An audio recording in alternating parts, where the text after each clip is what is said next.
Hello दोस्तों, कैसे हो आप सब। This side Gurcharan. भाई निफ्टी 50 की कंपनी बजाज फाइनेंस का रिज़ल्ट आ चुका है। उसका रिज़ल्ट चौथे क्वार्टर का रिज़ल्ट आना था। ये 19% डाउन डिक्लेयर किया इन्होंने। प्रोविज़न जो है इन्होंने NII जो जंप की है वो 38%। NII में मतलब नेट इंटरेस्ट इनकम जो है 38% इनकम। जो सिर्फ क्वार्टर के कोविड-19 की वजह 10 दिन की वजह से सारा काम का बंद हुआ, उसकी वजह से 19% गिरा है। और इन्होंने अपनी प्रोविज़न भी 900 करोड़ के आसपास बढ़ा दी है, इसीलिए थोड़ा सा ये प्रॉफिट गिरा है 19% के आसपास। प्रॉफिट का हम अभी थोड़ा सा डिटेल्ड देखते हैं क्या है। तो जैसे कि मेजर कंपनी आपको पता ही है, इसकी 1.5 ट्रिलियन के पास इसकी मार्केट कैपिटलाइजेशन है। पूरी निफ्टी 50 में इसका होल्ड है। और 948 करोड़ के पास इसने अपना रिज़ल्ट डिक्लेयर किया। 948 करोड़ इस क्वार्टर का। 19% गिरा है। मैं आपको दिखाऊंगा कैसे गिरा है। The profit as impacted by higher provisioning. देखो हायर प्रोविज़न किया उन्होंने। रिड्यूस जो कंपनीज का आपको पता ही है, कॉर्पोरेट पे टैक्स कटाया था 30% से 25% किया था। उसकी वजह से थोड़ा प्रॉफिट के ऊपर इम्पैक्ट पड़ा है। तो प्रॉफिट भी थोड़ा बढ़ा है, उसकी वजह से ही जितना भी 948 करोड़ आया है। और loans and provisions for the quarter increase significantly to 1954 crore. Loans भी इसके बड़े हैं। 409 करोड़ थे पहले 2019 में। अभी 1900 लोन्स लॉसेज प्रोविज़न जो 1900 फाइनेंशियल 1954 करोड़ थी। During this quarter company has said that it's taken accelerated charge for 390 crore for to identification large account additional provision of 129 crore account recalculation of its ECL model and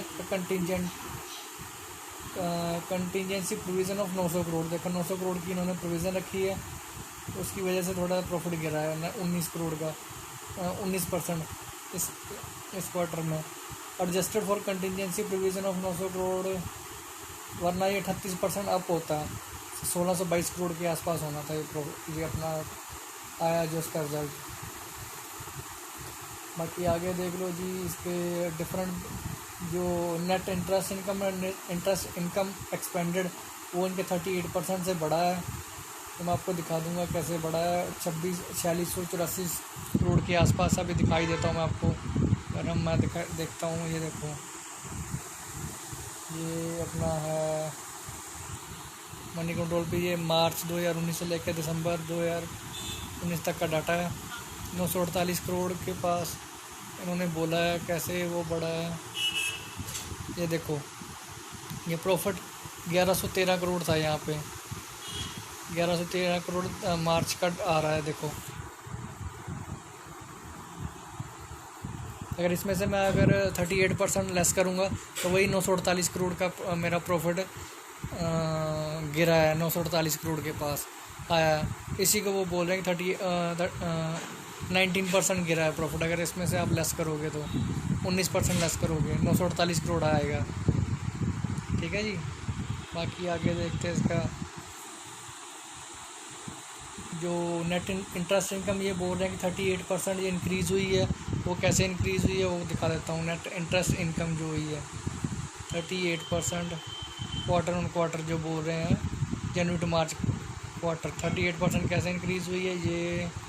ये है मेरी, कहाँ गया, income from operations. ये मार्च 2019 है। अभी 4886 में से अगर ये है 4886 करोड़ नेट इंटरेस्ट इनकम जो आई मेरी मार्च जो है। ये तो मेरा है टोटल इनकम। हाँ, ये देखो, ये 3368 करोड़ की जो प्रॉफिट मेरा बचा है। इतना प्रॉफिट जो मेरा बचा है 3368 करोड़। 3368 करोड़ को मैं 3368 आ गया। 3368 प्लस 38% करूँगा। 38% 4648 करोड़ के आसपास मेरा ये नेट इंटरेस्ट इनकम इस बार आई है। ठीक है जी। पिछले क्वार्टर में 2019 में 3368 थी। यहाँ पे अभी इस क्वार्टर का रिज़ल्ट शो नहीं कर रहे हैं मनी कंट्रोल वाले, पर ये 4600 के आसपास वही बता रहे। 38% जो नेट इंटरेस्ट इनकम बढ़ी है, पहले वो 3300 के पास थी, 3368 के पास थी। ठीक है जी। फिर उसके बाद ये बोल रहे हैं कि देखो 4668 मैंने आपको दिखाई दिया, 4684 जो new loan booked by 3% to 6.0 million from 5.83 million। ये लोन इनके थोड़े से बड़े हैं। Adjusted lower acquisition due to lockdown new loans booked would have been, वो 21% से बढ़ सकते थे उन्होंने खुद बताया, पर वो लॉकडाउन की वजह से नहीं बढ़े हैं। Due to COVID-19 pandemic consequent lockdown the company lost 10 productive days in quarter 4 financial 20 resulting in lower acquisition nearly 1.01 million accounts lower of 4500। Consolidated assets under management वो 27% से बढ़े इनका जो बैलेंस शीट का पार्ट होता है। बाकी इनका देख लो जो है कंसोलिडेटेड एसेट्स अंडर वही ऐसे the assets quality front gross NPA from quarter remained at 1.61% on the sequent basis while the NPA declined 5 BPS। NPA इनके जो कम हुए हैं वो 5 BPS 2.65 हुए हैं, पहले 0.7 थे। ये भी अच्छी बात है। सिर्फ इस क्वार्टर में इनको थोड़ा सा जैसे 1100 करोड़ का लॉस आया था मार्च 2019 में, अभी 948 के पास है। इसी क्वार्टर में उन्होंने प्रोविज़न 900 करोड़ की बढ़ाई है, उसकी वजह से लॉस कम हुआ है। प्रॉफिट इनका जो आया बहुत अच्छा प्रॉफिट आया है। तो इंक्लूडिंग कंटिजेंसी प्रोविज़न ये है सारा इनकी ये लैंग्वेज है। Provision coverage improved 60% at the end of March quarter from 57% in December quarter. Company set liquidity position remained very strong. Overall liquidity surplus approximately ₹15,725 crore of March 2020 consolidated basis as May 15 it was approximately 20,900 crore. बाकी इन्होंने बताया बजाय जो अपना पूरा yearly देखोगे, अगर पूरे साल का अगर मैं इकट्ठा देखता हूँ प्रॉफिट तो 32% से ज़्यादा बढ़ा है, 32% कम नहीं होता है। तो 5264 करोड़ प्रॉफिट आया है इनका। तो आपको दिखाऊंगा कैसे है। 42% rise in interest income, 42% interest income भी बढ़ी है 16,913 करोड़ से। अगर साल वाइज अगर ये हम देखते हैं तो साल वाइज में आपको दिखा देता हूँ यहाँ पे अगर मैं आता हूँ। ठीक है जी, ये अगर मैं दिखाता हूँ, ये तो हमारा क्वार्टरली रिज़ल्ट है। अगर मैं ईयरली देखता हूँ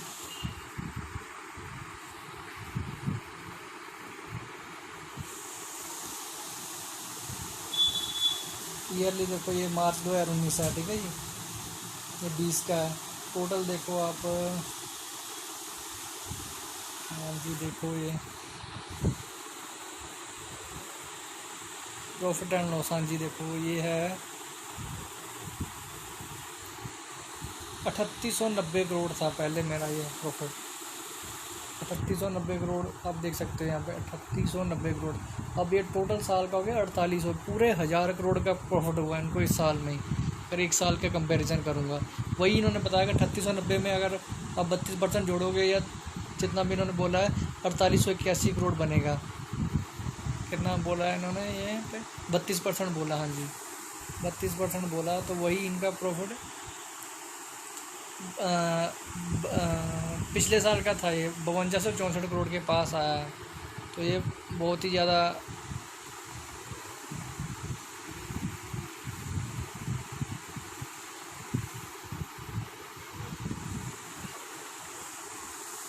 कंसोलिडेटेड प्रॉफिट इनका 526 crore and 42% rise in net interest income. Net interest income भी इनकी 42% से बढ़ी है। इनकी नेट इंटरेस्ट इनकम ये ऊपर होती है यहाँ पे, इसको नेट इंटरेस्ट इनकम बोलते हैं।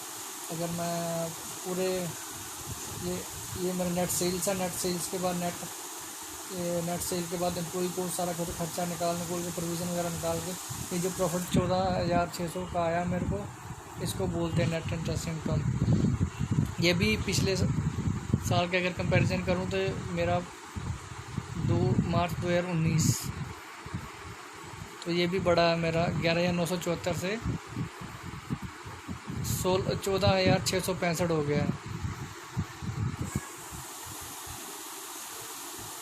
The stock fail 41% in the past year well it has down 53%। आपको पता ही 53% एक गिरा है।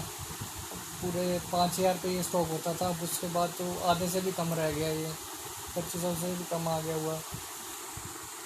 Brokerage feel it's to be first recover once lockdown जब भी ख़त्म होगा सबसे पहले यही रिकवर करेगा। इकॉनमी रीओपन होगी, hence they remained positive in the stock. Morgan Stanley तो उन्होंने ओवरवेट बोला कि 2740 तक, और HSB ने बाय कॉल दिया स्टॉक में टारगेट ऑफ 3700 तक का बोल दिया उन्होंने, 3700 तक जाएगा ये। तो देखो ओवरऑल जो प्रॉफिट है पूरे साल का वो भी उसकी वजह वो भी बढ़ा है, पर सिर्फ 900 करोड़ की जो उन्होंने प्रोविजनिंग रखी है कोविड-19 की वजह से, उसकी वजह से इस क्वार्टर में थोड़ा सा फ़र्क पड़ा है। ओवरऑल रिज़ल्ट EPS के थ्रू भी मैं आपको दिखाऊंगा, बहुत अच्छा इनका रिज़ल्ट आया है जितना इनका EPS था। हम EPS देख लो, पहले क्वार्टर में 20 के आसपास EPS थी, फिर 25 के पास 20 और 25 45 पे 30 हो गया, 45 75 के पास EPS थी। 3 क्वार्टर में ये अर्न कर चुका है भैया। 20 25 45 और 25 जोड़ूँ मैं 70 72 के पास EPS अर्न कर चुका है। इनको रिक्वायर्ड कितनी है, सिर्फ 12 रुपये के EPS चाहिए इनको, 12 रुपीज़ की, कोई ज़्यादा इनको EPS भी नहीं चाहिए। तो देखो पूरा अगर एस्टिमेटेड देखूँ EPS कितना चाहिए, 96 का EPS चाहिए इनको। देखो पिछले साल का सारा जो था एज़ पर EPS जितना भी इनको रिक्वायर थी उतना इसने किया है। 68 था 2019 में, तो 67 एक्चुअल था, एस्टिमेटेड था, एक्चुअल 69 किया इन्होंने। फिर 47 एक्चुअल था, 45 इन्होंने एस्टिमेटेड किया 2018 में। अब 96 की रिक्वायरमेंट है, 72 के आसपास ये अर्न कर चुका है। तो इसको जस्ट रिक्वायरमेंट सिर्फ 12 पॉइंट्स की है, 12 पॉइंट्स के अकॉर्डिंग EPS ये अर्न कर चुका है। आपको दिखा भी दूंगा रिज़ल्ट का, अगर देखना भी, अगर मैं यहाँ पे आपको दिखा देता हूँ मनी कंट्रोल की साइड। ये तो एनुअल रिज़ल्ट है, जब मैं क्वार्टरली रिज़ल्ट अब हमने देख लिया कि कितना अर्न किया। 948 करोड़ के पास इसका आया, 948 करोड़ हमने देखा है। ये है अपना कौन सा क्वार्टर, दिसंबर 2019। दिसंबर 2019 में मैं आपको कैलकुलेशन करके बताता हूँ। ये 1488 करोड़ का प्रॉफिट आया था मुझे। 1488 करोड़ से मेरे EPS बनती है 25 की, 25 रुपये के पास EPS बनती है 1488 के अकॉर्डिंग। यहाँ पे कैलकुलेट करते हैं 1488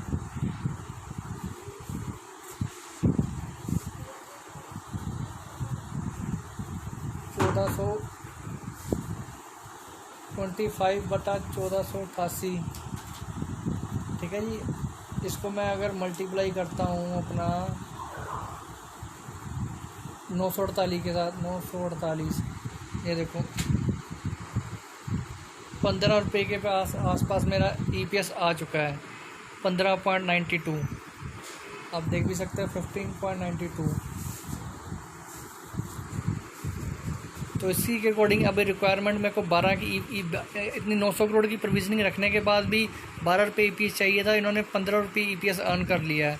तो रिज़ल्ट तो वैसे भी क्वार्टरली भी बहुत ही अच्छे हैं, शानदार रिज़ल्ट इससे आए।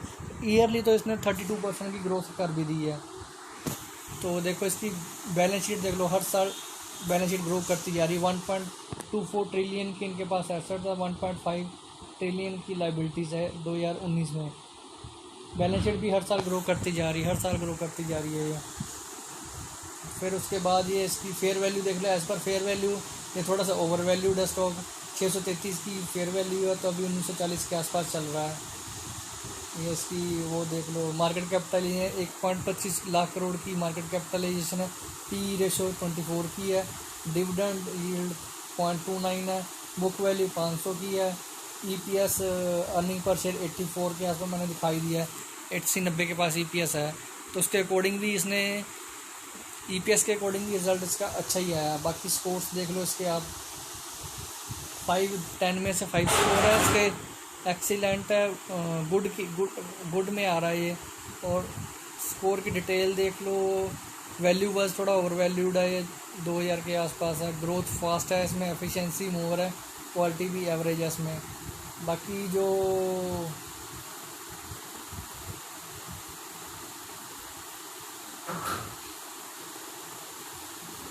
अभी इसमें जो करना क्या है, अगर आपको ये शेयर मैं आपको बता देता हूँ, अगर ये 1925 ब्रेक नहीं करता है तो आपने इसमें बाय करनी है 1925 के स्टॉप लॉस के साथ। तो मेरा पहला टारगेट होगा वो सीधा ही 2050 का होगा, फिर 2100 का टारगेट होगा। ये मेरा शॉर्ट टारगेट है, बिल्कुल शॉर्ट टारगेट है। ये कल इंट्राडे में भी आ सकते हैं। अगर जिसने पोजिशनल रखना है, लॉन्ग टर्म के लिए रखना है, वो सिर्फ 1925 स्टॉप लॉस के साथ बना रह सकता है। 1925 से आप उसके नीचे आपने नहीं लेना है। तो यही मेरी बजाज फाइनेंस के रिज़ल्ट के ऊपर जो थी अपनी मेरी राय थी। बाकी स्टॉप लॉस के साथ ट्रेड करना है। और वीडियो आपको अच्छी लगी तो इसको शेयर करो, लाइक करो। Thank you. गुरचरण है।